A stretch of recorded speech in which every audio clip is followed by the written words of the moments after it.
টাকা পয়সা হইলে হাতের ময়লা, ওটা কোনো ব্যাপার না। বিল টাকা আইবে চাইবে, আমাদের মন খারাপ করলে চলবে না। হ্যামস্টার আমাদের ধোকা দিয়েছে বা দেবে, এটা কোনো বিষয় না। হ্যামস্টার ওই যে সন্ধ্যা 6টা বাজে বলে দেবে, ডোরো মারিয়ে দেবে। এখন কথা হয়েছে যাইয়া 1000 যা টোকেন হয়েছে, চিন্তা করেন হ্যারে যদি 0.01 সেন্ট করিয়া দেয়, তাইলে বোঝেন মাত্র $10 ইনকাম হইবে। এখন 1000 টোকেন করা কতটা টাপ ব্যাপার, যারা কাজ করছে হ্যামস্টারে হেরাই জানে। এই যে দুর্নীতিটা করলে আর একটু কভার সুবিধা আছে, যদি দেখা যায় আপনার 0.1 সেন্ট করিয়ে দেয়, তাইলে মোটামুটি একটা ভালো অ্যামাউন্ট পাইবে দর্শক। এখন কথা যে তারা কি দেবে তারাই ভালো জানে। এখন পর্যন্ত আমরা আদৌ এটা বিষয়ে জানতে পারতে আসি না। তবে কথা হয়েছে সম্ভাবনা আছে যাইয়া 0.01 দেওয়ার। তাইলে যাদের 1000 টোকেন আছে হেরা মাত্র $10, যাদের 500 টোকেন তারা রয়েছে $5। এখন চিন্তা করে যাদের রয়েছে 100 টোকেন তারা কি পাইবে $1 এই রকমের। আর যদি দেখা যায় 0.1 দেয়, তাইলে মোটামুটি দেয় $100 ইনকাম হইবে যাদের 1000 টোকেন আছে। যাদের 500 টোকেন আছে তারা দেখা যায় ওই যে কত $50 ইনকাম হইবে। মোটামুটি এটা একটা পোষায়। এর সিগনে যদি কমাই দেয় তাইলে এটা কোনো ভিলে পোষায় না, হলে দৌড়া হয় তোমাদের হ্যামস্টার কোম্পানিদের।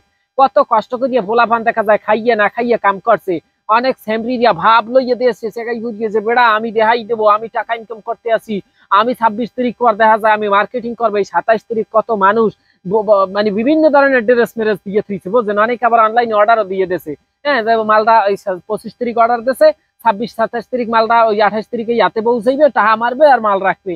এখন এই যে হোম ডেলিভারির টাকাগুলো কোথায় পাইবেন আমি এই চিন্তা করে কুলেট করতে আসি না। যদিও এদিক দিয়ে আমরা পুরুষ যারা আছি আর আসলে ভালো, কারণ আমরা আউগরি সেলুনে নুন দিই না। এখন এই আউগরি সেলুনে যারা নুন দেছে হ্যাদের অবস্থা হইবে নাকি আমি এই চিন্তা করতেছি। কি সত্য কথা কইবার মাতারি মাসা আইয়া ফিস্কুল দিয়ে কামড় মারে বোঝেন, মানে ফিস্কুলে আবার আছে মহিলা মাসা। যাই হোক এরা কামড়ায় কামড়ুক, বেড়া মাসা হয় না আমার দ্বারে। এখন চিন্তা করেন এই যে আসলে হ্যামস্টার তোমরা যদি দেখা যায় 0.01 দাও, তাহলে আমাদের অবস্থা করুন। তাহলে আমরা কোনো ভিলে মানবো না, এই দিয়ে আমরা মানিয়ে নিতে পারতে আসি না। অবশ্যই 0.1 সেন্ট করিয়ে দিলেও মোটামুটি কায়দায় যারা দেখা যায় 2000-3000 মোটামুটি কায়দায় টোকেন করছে তাদের একটা ভালো দেখা যায় ডলার থাকবে। এখন এই লোক হইলো তোমাদের অবশ্যই একটু হ্যামস্টার বাহিনী ওই যে কোম্পানি একটু আমাদেরকে বাড়াই দিও, সেন্টের পরিমাণ একটু বাড়াই দিও। পরবর্তীতে দেখা যায় আমরা পোষাই দেবো না তোমাদেরকে, সামনে দেখা যায় জন্মের মতো কাম করবো। আর তোমরা যদি এখন কমাই দাও তাইলে কাম করার আগ্রহ আর কোন হইলে আমাদের শরীরে উতলই উঠবে না, তাইলে আমরা তো কালে দুমে যাবো। আর বিশেষ করে দেখা যায় হ্যামস্টার বাংলাদেশে কোন রোববার দেবে, বাংলাদেশ দেখা যায় ক্রিপ্টোকারেন্সি এলাউই না।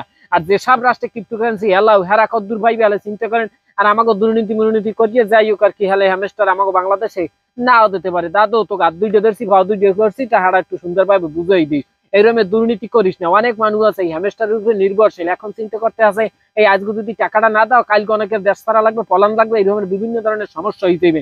এই লিগে হ্যামস্টার বাহিনী তোমরা একটু টাকাটা সুন্দরভাবে পৌঁছাই দিও আমাদেরকে, তাইলে আর যাই হোক অন্তত কিছু মানুষের মান সম্মানটা বাঁচবে। নাইলে অনেকের দেখা যায় পলান লাগবে। দেখা আমি নিজেই তো পলাবো, আমি এই চিন্তা করে কুলাইতেছি না যে কোন জায়গায় যাইয়ে পলাবো। যদি এই ভিডিওটা যারা দেখতে আছেন আপনারা একটু পলান নিয়ে একটু জায়গা জানা থাকলে আপনারা একটু কমেন্ট করিয়ে বললে যাই। যাই হোক এখন ভিডিও নিয়ে আসবো না, ওই যে সন্ধ্যা 6টার পরে কদ্দুর কি হয় হ্যামস্টার কি করে হেইয়ে লইয়া একটা সুন্দর আকর্ষণীয় ভিডিও দেবো অনেক।